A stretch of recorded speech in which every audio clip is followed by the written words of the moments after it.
Okay, thank you for joining another episode of Pan African Attitude.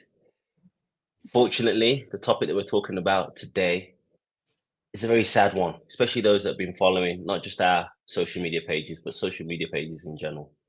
We've seen pogroms against non white people in the United Kingdom. And today we have a very special guest, one of my favorite rappers, an academic, a researcher, and a journalist who's going to help us break this all down. So welcome to the show, Loki. Really glad to have you on, bro. Thank you for having me. It's good to be here. Yeah, man. I think we need to start from the beginning. Most of the audience on African Stream are outside of the UK.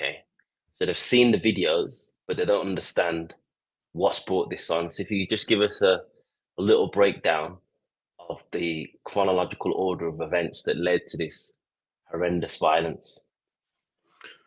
So, I would say, firstly, it's important to understand that Britain didn't have an empire.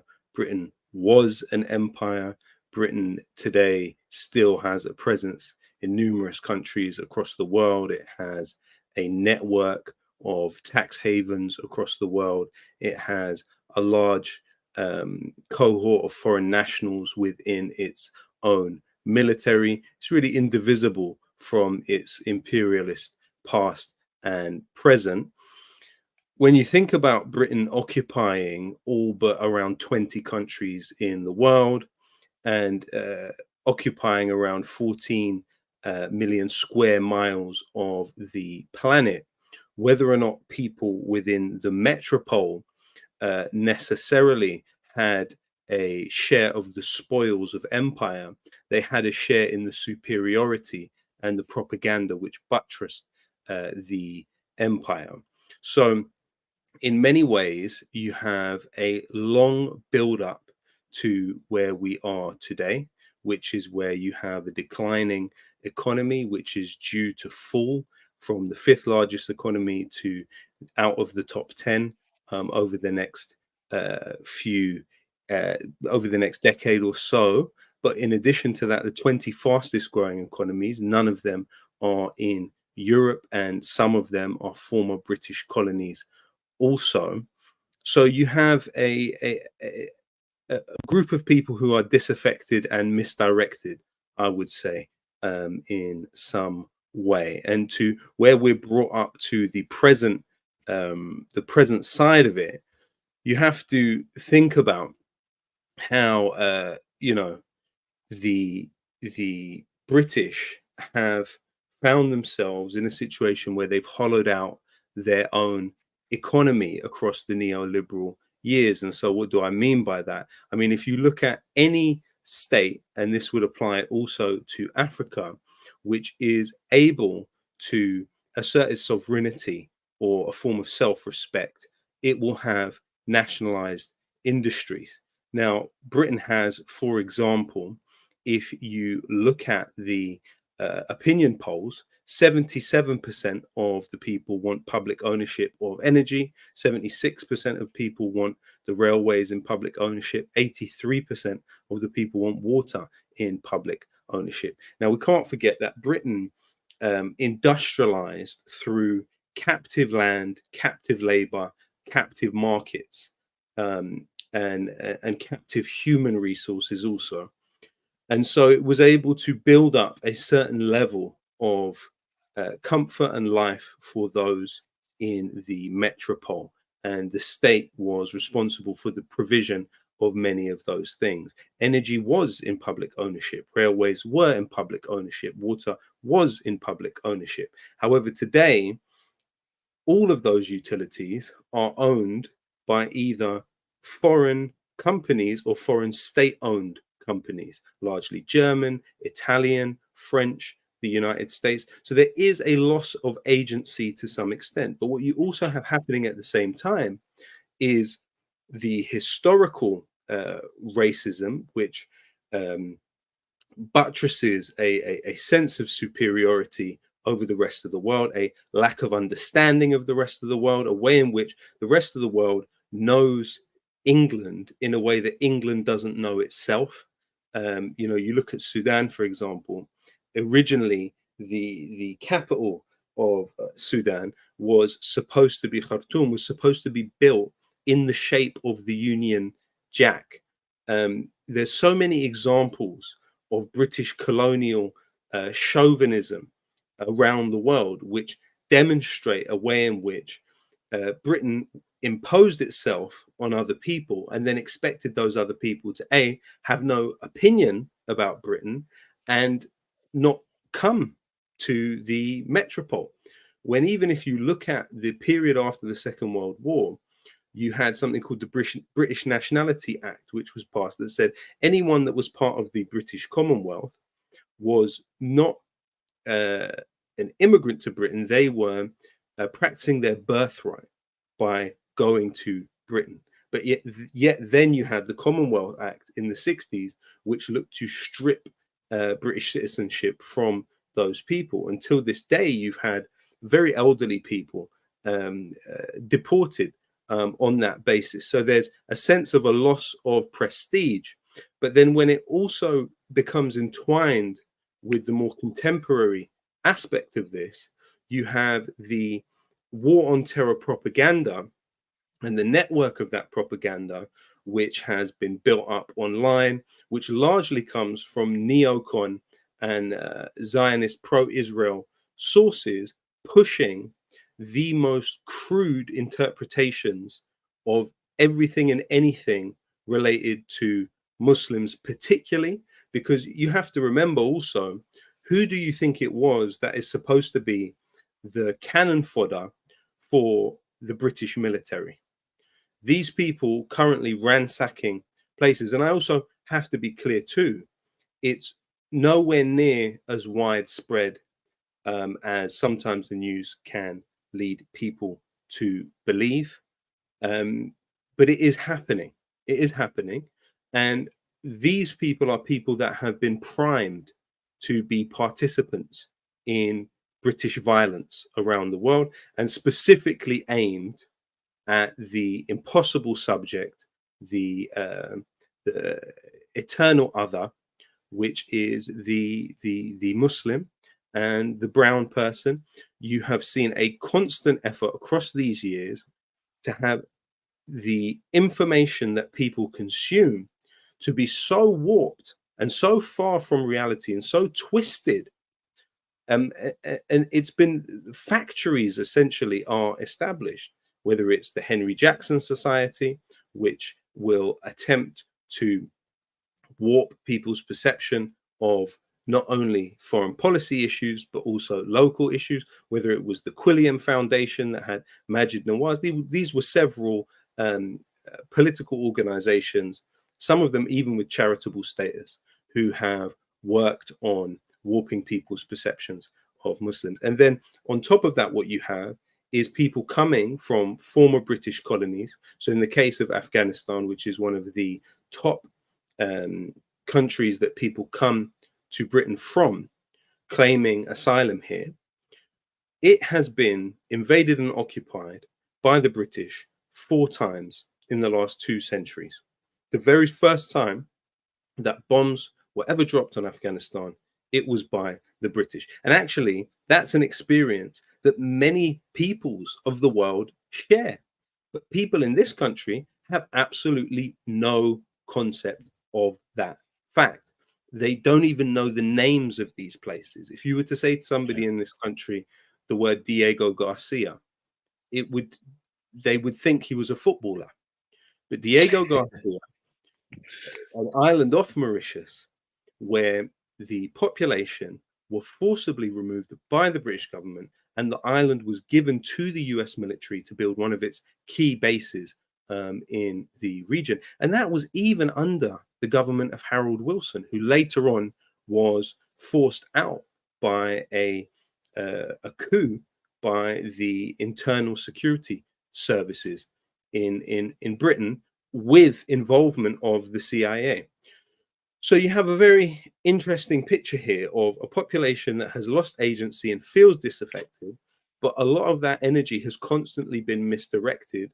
And so there's a horizontal hatred and vertical solidarity, meaning that you have groups of people that are looking at what is um, a very tiny percentage of the population with relatively zero political power as a dominant enemy. Let me ask you another question. They say things like, we're losing our land. So Andrew Tate has been saying the white man is losing his land in England. Does he know that 50% of the land here is owned by 1% of the population? Now, that Of course 1% of not. the population are not the poor refugees and asylum seekers and migrants. Does he also know that only 2% of the land in this country is even built upon? So what you have is a population increase, which is happening, but you do not have the building of housing to match that population increase in a way that can deal with that. So clearly you need land reform. But what this project has been about priming people for clear state violence in the Middle East. But what it's also been about is misdirecting people's anger and energy in directions of people with very little power relatively. And of course, it builds on the great tradition of British racism, which has visited so many corners of the world already. Thank you, bro. That's a brilliant overview. I'm just going to give you an anecdote from my own experience. You know, I grew up in Birmingham. I went to Kings Norton High School, which was one of the poorest state schools in one of the poorest estates in Birmingham, predominantly white working class. And the state of the education system that I received in secondary school was a literal joke. You know, we had maths classes where we're doing football quizzes, um, science classes where it's essentially just a play group where people are just distracted so they don't cause any trouble. And these are the places which is EDL recruitment ground. Birmingham, Kings Norton. Also, everyone used to work for Land Rover. That factory is now what the workforce is now minuscule in compared to what it was in the 70s and 80s. And I remember in assembly, the British Army would come and try to recruit people and say, you might not have done very well in school, but you have a bright future in the army. So the ruling classes and the elites, they benefit from an uneducated, neglected white working class community or working class community in general. We've got an example of that, if you allow me to play a clip. It's from LBC Today. There's a guy who was at the protest. He traveled from Essex all the way to Middlesbrough, but as you're going to find out, he can't even articulate what he's so angry and frustrated about. Let's play the clip. What is it that you wanted to protest against? Basically, all the boats coming in, all the immigrants coming in, causing problem, causing grief. That's what I'm protest about. That's what I'm fed up of, really. Which people are you thinking of when you go on these protests? Asians. Asians? Yeah. Right, so all Asians are who you're thinking of when you think of the people causing all the problems, all the immigrants? Asians and black people. Right. So you drove from Harlow in Essex to Middlesbrough to protest against black people and Asian people. Basically all non-white people is what you're saying. Yeah, because they're the main issue. All non-white people are the main issue? Well, from what I'm seeing. What are you seeing? Because from where 99.9% of the rest of the country is seeing, all black people and all Asian people are not the issue, Gary. Well, from what I'm seeing, from the problems that's going on from South, look at Southport, look at the Manchester airport incident. You know, who's starting all the grief? Who? So we'll leave it there. So this guy goes to Middlesbrough. Now, to put into context for people that don't know, Middlesbrough's I don't know if it's a city or a town. I think it's a city in the north of England. Again, somewhere that used to be an industrial hub, northeast of England. He goes there because black and Asian people are causing grief. But the people of Middlesbrough, they destroy shops, they stop cars and they ask people, are you white? If you're white, you're allowed to pass. If you're not white, you're not allowed to pass. They vandalize people's homes. So it doesn't sound like he really went there to stop people causing grief and then participating in grief. What's your thoughts? So my thoughts are these. LBC as a station is owned by Global Media. Global Media is the company responsible for shutting down the oldest black station in London on the FM dial, which was Choice FM. Global Media bought it out and shut it down. Global Media, LBC, employed Katie Hopkins, one of the most rancid racists, for many years, employed Nigel Farage for many years, and employed Tim Westwood, the hip-hop DJ who preyed upon young black women and was accused of sexual assault on numerous occasions, and kept employing him long after the accusations had arisen. Moreover, LBC has been so essential to the mood music of all of this. They've had segments where their reporters have literally physically chased down individuals who have been helping to get people across the English Channel out of the conditions in Calais, in France. And for me, I was somebody who was part of an organization called London to Calais, where we used to organize convoys of people from London to go to Calais, where you have people from all across the world in really dire conditions in a camp, hoping to get to Britain. And I worked on cases translating for individuals, particularly minors, who had first-degree relatives here. So when Britain was still part of the neoliberal project, the European Union, there was something called the Dubs Amendment, which would allow people to claim for asylum in Britain, even though they weren't in Britain, if they were in another EU state, as long as they had a first-degree relative here. And so I worked on 4 of those cases, and we were successful in 3 of those cases. And so, in a way, when you look at this equation here, you currently have a mainstream media in this country, which is absolutely culpable and responsible for the build-up of these perceptions, because they have been essentially invisible through their ambiguity. What he's speaking about are common sense extrapolations from what he's consuming, from what he's viewing on a daily basis. His confirmation bias is regularly being catered to by the type of material which these particular channels, including LBC. And so they're now very comfortable looking down their nose at some of these individuals, when actually it's a lot of what they've done over these years. You know, let me ask you a question, Ahmed. How many growing up,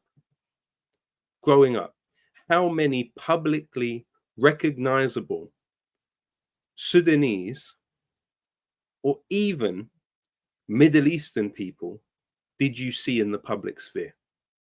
You probably can't name 5. I'm talking about regularly on your TV. Regularly on your TV. How many Sudanese or Middle Eastern people were signed to major record labels? How many? You didn't see it. And so there's a way in which you have established a certain way of seeing these people. One of the biggest examples is the grooming gangs lie. Now, this was a study produced by an organization called the Quilliam Foundation, which was it shares funders with the builders of illegal settlements in the West Bank in Palestine, and was led by a well-known native informant by the name of Majid Nawaz. Now, Majid Nawaz spent decades informing the Home Office and the authorities about individuals within the ethnic minority community. Let's not forget that only 13% of the society here are quote unquote ethnic minorities, right? But they're 40% of the prison population. So you have already a status quo, which is discrimination against these people. We know they're not more inclined towards quote unquote committing crime, but yet they're disproportionately represented within the prison system due to the completely the racist policing within this system. And so you have these characters that cropped up like Majid Nawaz and like the Quilliam Foundation, who as careerist crooks were able to add to the mythology. And one of the things that the entire media reproduced uncritically, and this is now relevant to what's happening today in the country, was this idea that over 80% of grooming gang cases were Pakistani men. So what they mean by grooming gangs is they mean men over the age of 18 who are accused of working together in groups to persuade young women, in some cases underage, into sexual relationships with those groups of men. It's a form of sexual assault, a form of sexual crime. Now, this 80% figure, where did it come from? So I looked at the Quilliam report, and what I found truly should be illegal, what they did. It should be illegal because they took around 150 cases over 12 years. We knew nothing about the methodology of how they selected these cases. And then from those cases, they extrapolated that 80% of those cases were Pakistani men. There is no legal designation of grooming gangs. It's not referred to in that way in court. So these people were found guilty of different things, right? I went to the Office of National Statistics and I looked up how many reports of sexual crime took place in England and Wales in 1 year. How many do you think it was? Over 120. 600,000 in 1 year. Jesus. 600,000 in 1 year. Wow. So Ahmed, let me ask you a question. Over 12 years, if we extrapolate that out, how many instances or reports of sexual assault, which are not instances because often they're not reported, would have taken place over those 12 years? You are talking about millions. Millions. And the Yeah. Foundation chose around 100 to 150 to use for their investigation. It should be criminal. The entire media reproduced that information verbatim. That headline was one of millions of headlines across these decades of lies about people like us. And so actually, when we consider quite how extraordinary the propaganda has been, because it hasn't only been the propaganda from Hollywood, which has, you know, the CIA and the Department of Defense are intimately involved in the writing of scripts within Hollywood.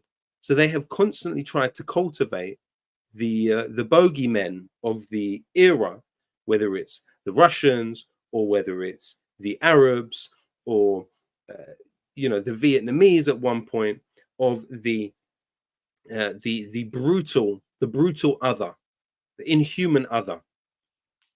So that has already existed. But you have a media sphere that has been utterly cooperative in every single heinous lie about groups of people like us. It's actually a surprise you haven't had more violence here. You haven't had Yeah. more bombings of mosques, because the psychological operation has been so fierce. We're talking about billions being pumped into this project. And when we look at the EDL particularly, I think there's an angle which is regularly not examined properly, because I think our media and political class, and even what we traditionally understand to be the left in this country, has been so well trained and tamed and disciplined to not actually study what Israel does externally to Palestine. And that's why you're in a situation where literally you have Israeli tech companies doing investigations for the British police, Israeli intelligence companies hacking phones for the British police. There's a full integration of Israel and Britain, of course, But what you have here when it comes to the Tommy Robinson and the EDL question, and Tommy Robinson is somebody who is really accused with being the lightning rod for these riots. He's somebody who has been organizing groups of men to do this online. He's been posting locations for people to go. He's been sending, and he has now almost 1 million followers on X. And there's an important point here about Elon Musk and his role in a lot of this and why it's significant, but we'll come back to that.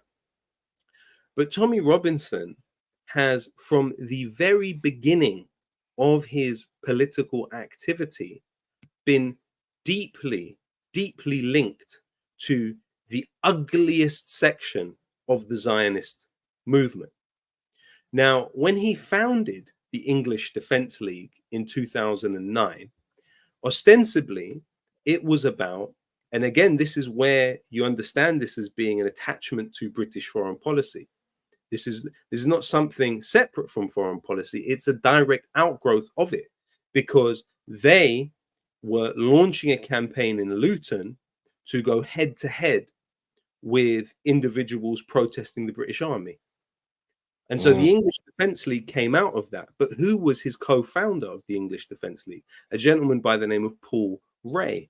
Now, Paul Ray, previous to founding the English Defence League with Tommy Robinson, infiltrated and spied on the pro-Palestinian International Solidarity Movement, ISM, inside occupied Palestine. Now, the ISM was, of course, the organization that Rachel Corrie had been a member of. Rachel Corrie, who was killed in 2003 by an Israeli bulldozer in Gaza.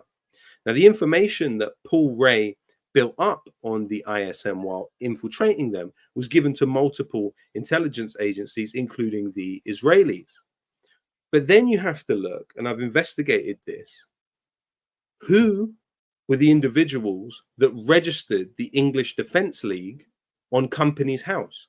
Now, Companies House is the website where you can register private companies, and they will be able to trade because they have recognition officially from Companies House. So the English Defence League was registered there.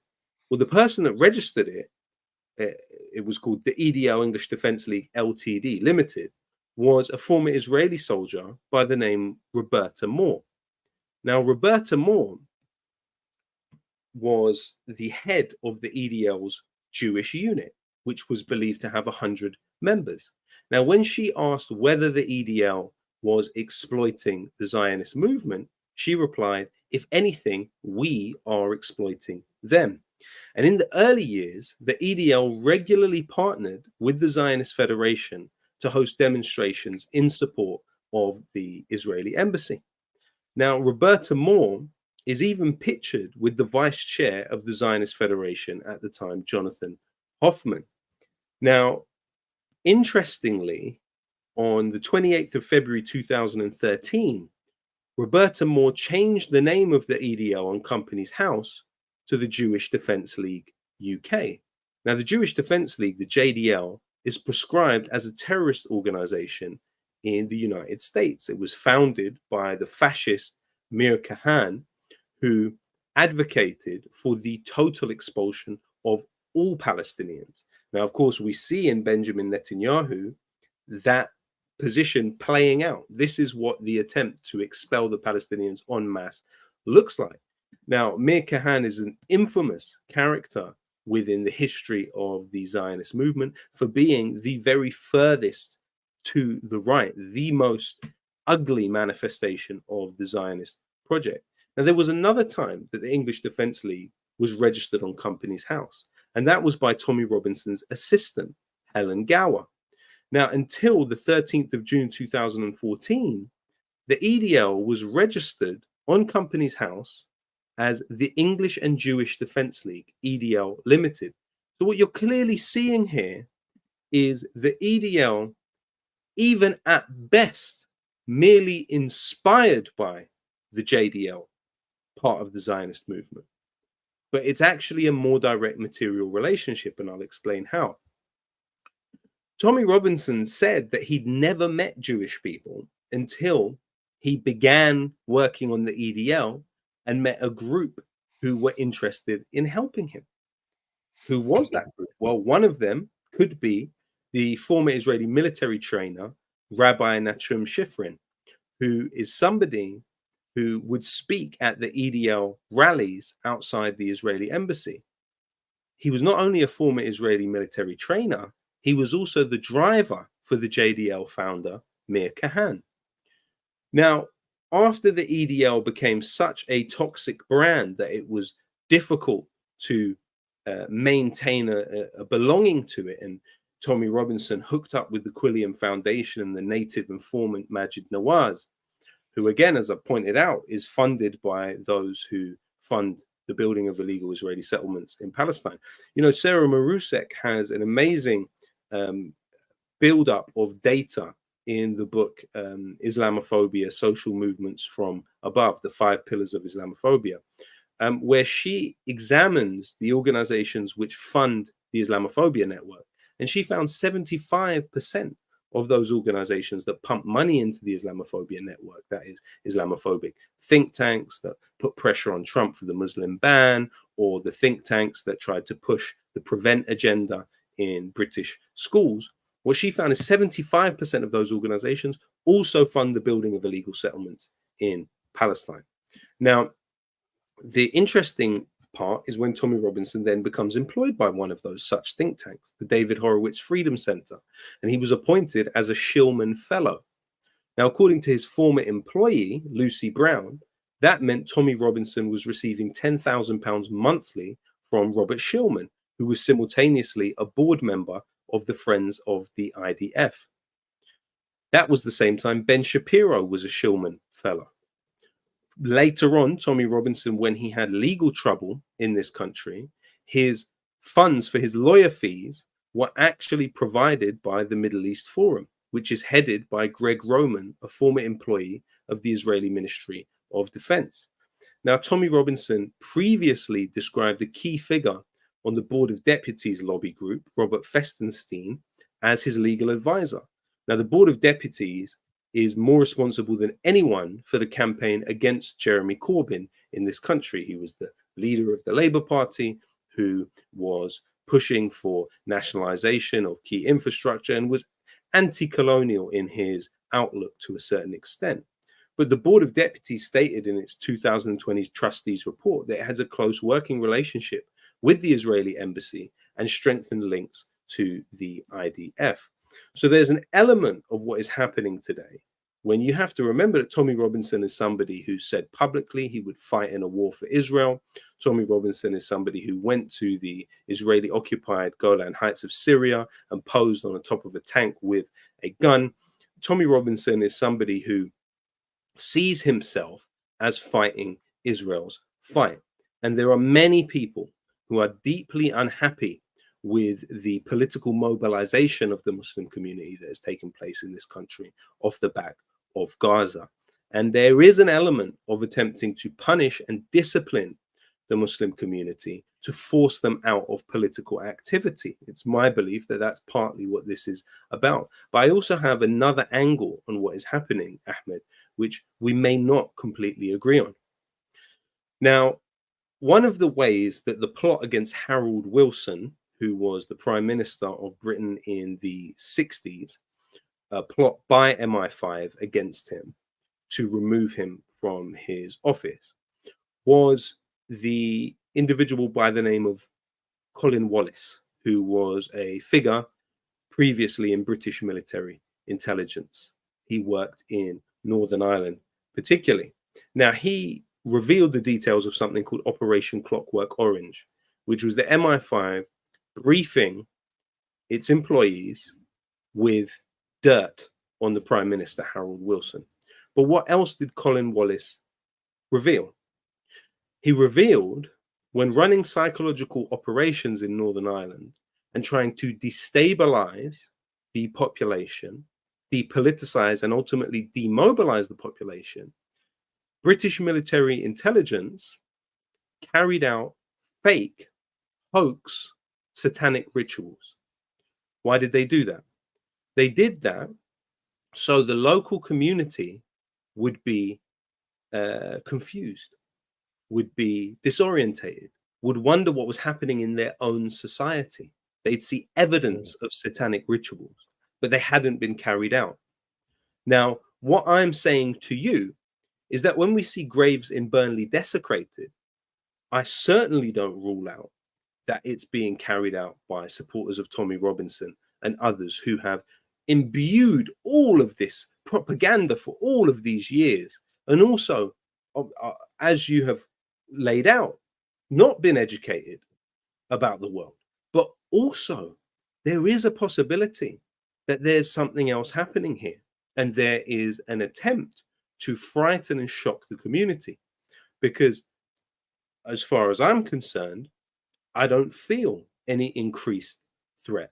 I don't feel there's any increase in Islamophobia. I feel there's pockets of individuals who are carrying out activity, but I also don't rule out the possibility that some of these activities have involvement of the British state there in order to push back on a politicization of a community which is viewed as ultimately dangerous. Let me ask you a question, Ahmed. What do you think is the likelihood of there being more people like me and you produced in a society when people are so busy just trying to make sure their mum gets from the shop safely? What's the likelihood of people becoming political agents within this society, active in the shaping of politics, if they are constantly having to defend and worry about what is happening? I think in some ways there may be some that embrace and that go with it. But for me, it strikes me as serving to ultimately disincentivize politicization of a certain demographic within this society. So, that's an interesting point because as you know, I live in Nairobi, Kenya. The amount of messages I've got from black and brown people in the UK saying, bro, I'm joining you. It might not be Nairobi. I might go to Dubai. I might go to Malaysia. But this country isn't for me because of the racism attacks. What I would say is I know that you're mainly based in London or the London area. And I've grown up with these communities, and they pick a fight that they know they're going to win. So they haven't at all done anything in London because they know they'd get there, just to call a spade, they'd get their heads kicked in. Exactly. In Birmingham, they were saying they were going to show up in Bordesley Green. They didn't show up. The Ackies were out in force and they didn't show up. So what they've done is they've committed these acts of violence in areas where they're the overwhelming majority. Sunderland, Middlesbrough, Rotherham. So I do think it's real, and I also feel like because of the picture you've painted, the decades of propaganda, the decades of blaming all of the woes on the country, on the foreigner, not the politicians that enforce austerity, not the politicians that deindustrialized Britain, not the people that I was looking at some statistics today. The UK, in terms of the education system, ranks amongst the lowest in terms of literacy rates, mathematics, amongst the top 25 richest countries. So instead of blaming, government policies for this, privatization of the NHS, all of it gets packaged up and blamed on the immigrants. And, you was educated in this country, much like myself. There is no understanding of colonialism, no understanding of the gratitude that Britain should have to these people that are coming from former colonies. Winston Churchill was voted greatest ever Brit. So if you just put yourself in the position of someone from a community in Sunderland, and you don't know anything about colonization, the little bit that you do know is taught to you as this was the civilizing mission. This was a benevolent mission to help the rest of the world. And everything that is in Britain right now, the relative development came from white working class people. And now there's these foreigners coming who haven't contributed to the success of Britain, but they now want to eat the fruits of that success. That's the mindset that has caused people to join these Telegram groups, that has emboldened groups that have seen videos on Facebook and Instagram from Belfast, from these places, and think, actually, I want to get involved in this. I've been waiting my whole life to get involved in this. I think it's genuine, but I also wouldn't rule out the elements of MI5, MI6, the police forces are infiltrating these groups to make it worse, so that they can actually criminalize both sides. So we're seeing that at the moment.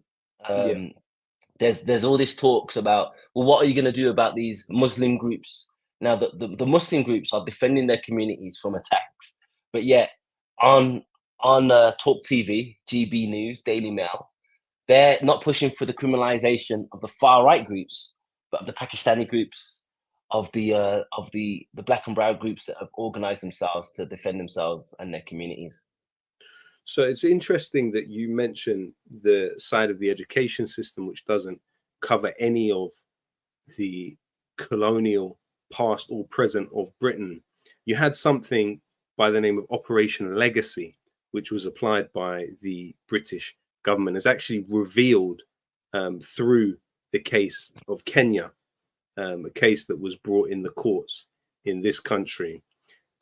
Post Second World War, the 60s, you had over 1 million people in concentration camps in Kenya held by the British, people alive today who were castrated by the British, children burnt alive. And information came out about that. But what it also revealed is that Britain had a policy by the name of Operation Legacy to burn and sink documents covering these crimes. And that related to so many different colonial territories, including Kenya.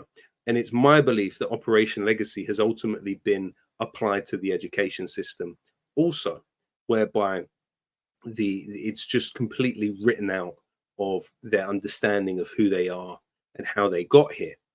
But then another interesting part of this, and what you're talking about with these situations of riots, what's popped up over the past few days is now pictures of specific imams, for example, or religious figures from the Muslim community shaking hands with what look like right-wing EDL people. Now, these have emerged as sort of headline parts of the news. Now, I suggest that everyone look up something called controlled spontaneity. A study by Ian Cobain revealed that the British government has a way of managing situations which are difficult, like terrorist attacks and other things, called controlled spontaneity, whereby it will get select figures from religious communities, feed them into the media, but also then create what look like spontaneous moments. So one of the things that the British state does as part of controlled spontaneity was it will have individuals handing out flowers at the scene of something. And I've seen all of this with Grenfell, by the way. I've seen the mausoleum of controlled spontaneity right in front of me. I've seen all of that play out, the way the British state is able to try and calm things down and de-escalate. And so a lot of that is also happening. And you're also now going to see a career boost for the opportunists who, for the last 20 years, have been taking prevent money, which is basically based on surveilling the Muslim community as being algorithmically likely to become terrorists. And so now those people will now raise to the fore again, and a whole new industry will be produced out of de-escalating supposedly this situation. A whole new interfaith industry, Community cohesion, community cohesion, social cohesion. Yeah. And that's really the basis of the controlled spontaneity side of this. This is going to be a bonanza for social cohesion chances, as it were. So we're in a really fascinating stage of all of this, you know, as me and you are essentially political extremists and have been. We have been for these last 20 years. We have been in that space, which is holders of views which are not welcome in the mainstream. And so actually, as you very, very correctly alluded to, as we always see with the state, if they tap right, they smash left, meaning that anything which is visited upon these individuals from the EDL will be used, or from EDL like formations will be used to establish a precedent which will also be used against the rest of us who are actually seeking real transformational redistribution of political, economic, and social power within the society. Definitely. It was controversial at the time, but I remember, I think it was Tommy Robinson's YouTube page was being taken down. And at the time I said, this is a trap. You know, they're using the extreme example. I think they call it the Copenhagen school, where you use an extreme example to justify, you know, the surveillance, the securitization of your real targets, which isn't Tommy Robinson, which isn't Alex Jones, which isn't, you know, these figures that are quite useful at times to the American and the British state. So it's interesting what you said about, you know, agents of chaos is basically what you're talking about with Tommy Robinson. So I wanted to ask you, if we get back to the whole the origins of this recent violence, it was misinformation online. So three schoolgirls were sadly killed in Southport in Wales by a young man who was born in this country, had even appeared in commercials for the British state, and then quickly online, like wildfire, it spread that the guy that did it was Muslim, that he arrived here legally on a boat. And you got to ask yourself, was that just spontaneous misinformation? Or do you think that that was intentionally planted by some of these groups that you mentioned that are linked to the EDL? I think where we are now is very difficult to tell the exact root of something. But I think that there would be seen to be a way in which the act of stabbing, because of the way it was dealt with when the particular attacks had taken place, whether it was London Bridge or whether it was other things, these are when terrorist attacks had taken place. And again, you know, psychologically disturbed individuals had done extremely violent things. Whereas it's not done in the same way, where it's not understood or perceived in the same way, where a white person from English extraction carries it out, it's actually first viewed through a cultural lens and then generalized. Whereas when it's carried out by somebody of English extraction, it's exceptionalized and then understood. Whereas The when bad it's apple. the bad apple, but then it's contextualized. So it's exceptionalized and it's contextualized. When it's carried out by somebody else from particularly a target population within the war and terror sphere, it becomes culturalized and generalized. And then it becomes a source of constant curiosity and a question mark. And somebody like Tommy Robinson, why he's been so dangerous is because he attempts to link events like that to a form of ideological determinism. So he brings people, people that will come to you and bring you a section of a religious text that Muslims use without understanding a few things. Asbab al-Nuzul, for example, to start with, the basis of the revelations have Asbab al-Nuzul. So it's the context at which that particular revelation came out. What social function did it serve and why was it there? So Tommy Robinson takes those things completely out of context without also understanding al-nasikh wal-mansukh. So these are ways in which particular parts of the Quran were overrid later on.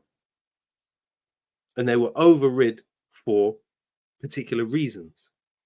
And then not understanding the way that information is then extrapolated through the Sharia. Because the vast majority, and when people say the difference between qat'i or dhanni, qat'i is categorical.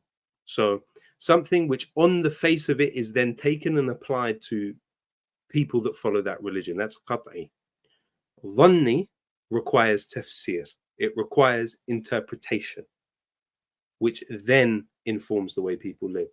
Over 95% of the Quranic text is dhanni, not qat'i, meaning it requires tafsir. And the tafsir is different between certain schools of thought, between different shuyukh. It's different. It's the same text, but it then is used and implemented into a person's life in a very different way. But Tommy Robinson takes these things completely out of context, has no understanding of these other things, and then uses it to inform this is why these people are predisposed to these more dangerous forms of violence. These more dangerous forms of violence. It's the irrationalization of things that happen within civilizations. So there's no way in which a man who carries out a random stabbing like that, I can then come to you and say, oh no, there's actually a basis behind why he did that, even though he's amazing. One out of millions of people who don't do that. And let me explain to you why he did that. And that's why Tommy Robinson is so useful and so dangerous as well, because he gives people a framework through which they will then interpret events and understand events, and then it becomes the bedding of how they view society. They're like, well, of course they do that, because those people are culturally inclined. There's a deterministic way in which these people behave.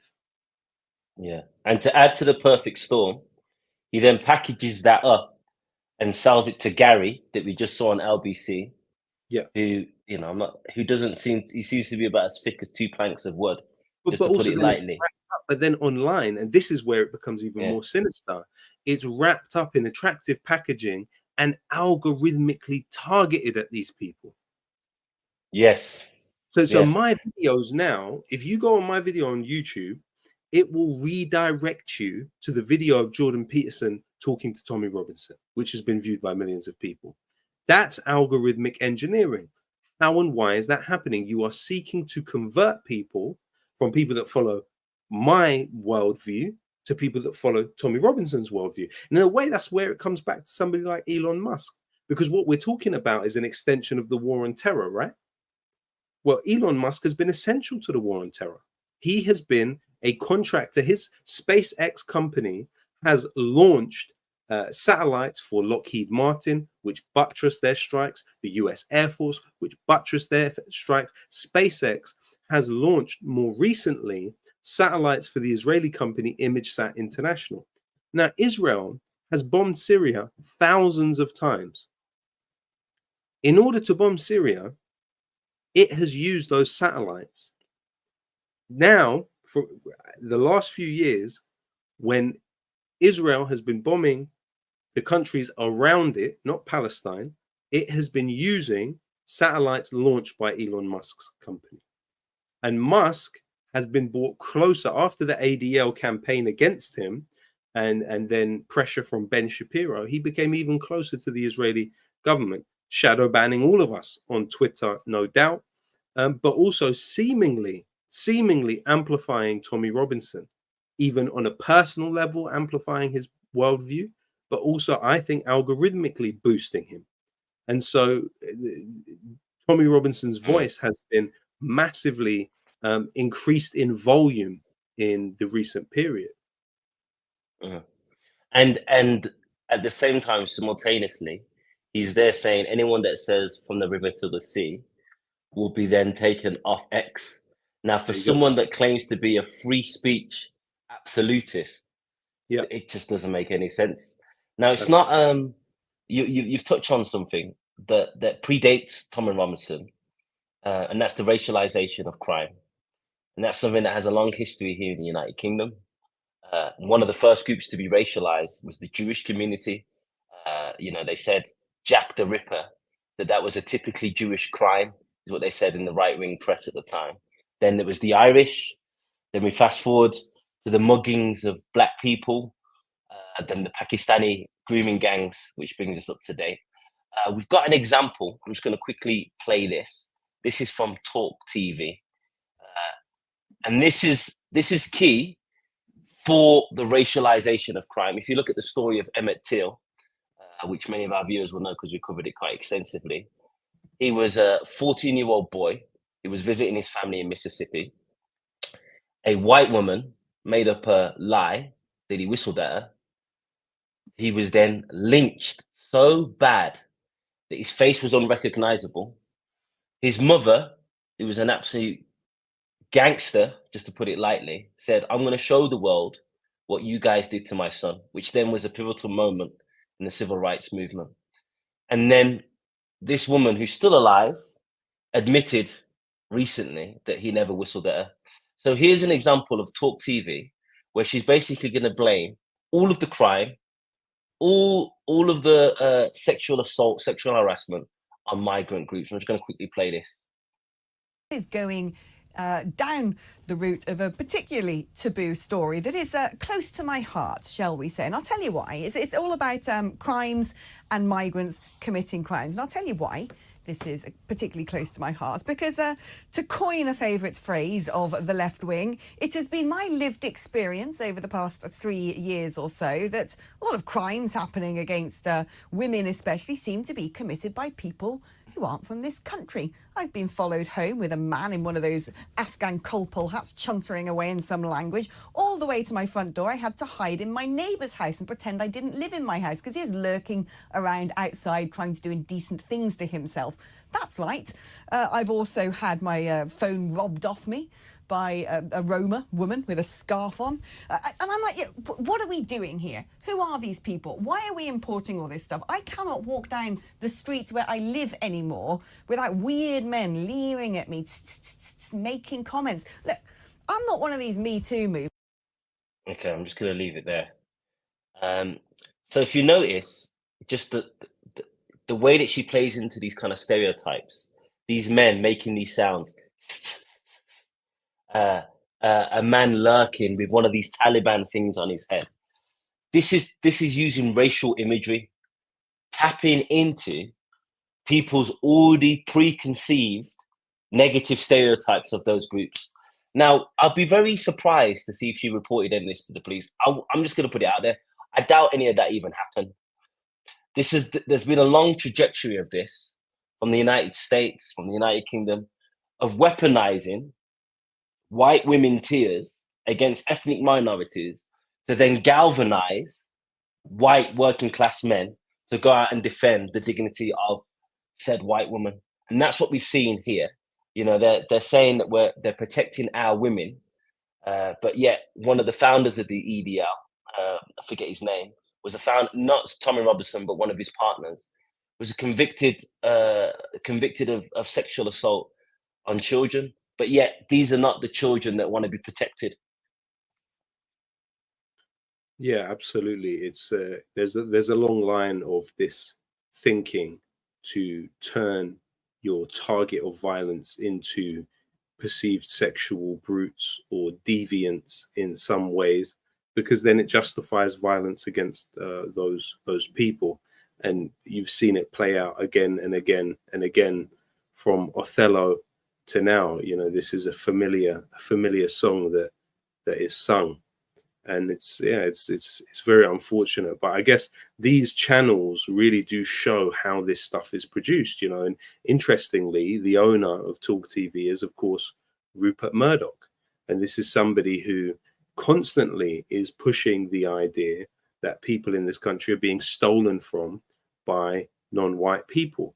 But Rupert Murdoch is someone that didn't pay corporation tax for 11 years. Rupert Murdoch is somebody that so deeply close to the Israelis and the British establishment. He was viewed as basically helping Tony Blair win the 97 election. But Murdoch is somebody who has funded the building of Israeli settlements through the Jerusalem Foundation organization. He's also somebody who had a subsidiary which was run by former Israeli intelligence personnel, the NDS group. So, you know, Murdoch is a extremely shady and untrustworthy character. But when you look at the people who have come out under his umbrella, you've got someone like Piers Morgan, you've got the Times newspaper, you've got really a plethora of, you know, Sky News, for example. He has a real empire that he has established. And so, unfortunately, these types of notions have to be constantly produced, because they're bumping up against the reality. And the reality of any civilization that lasts any stretch of time is cooperation. The vast majority of communication that takes place between groups of people in this country is characterized by cooperation. It might be cooperation on the basis of unjust social arrangements, but it's cooperation nonetheless. And so this propaganda has to be constantly pumped into the atmosphere in order for people to start to believe the opposite is true. Definitely. And we've been going on for an hour now, so it's a good time to wrap up. I'll just correct myself. The woman that claimed Emmett Till whistled at her died April last year, and she admitted on her deathbed that Emmett Till obviously never whistled at her. So Loki, thank you so much for taking us on that journey, explaining, you know, algorithmically, institutionally, foreign actors are involved, the right-wing press, but also the so-called liberal press, places like LBC. This has been engineered for some time. And actually, you know, people are now pointing at the far right in shock and horror, as if they weren't cooking up the ingredients in the pot, knowing what they were serving up. So thank you so much. You are a treasure, as someone put in the comments.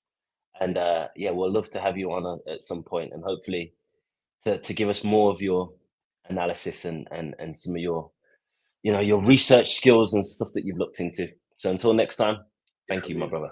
Thank you very much. That's what, bro. Thank you.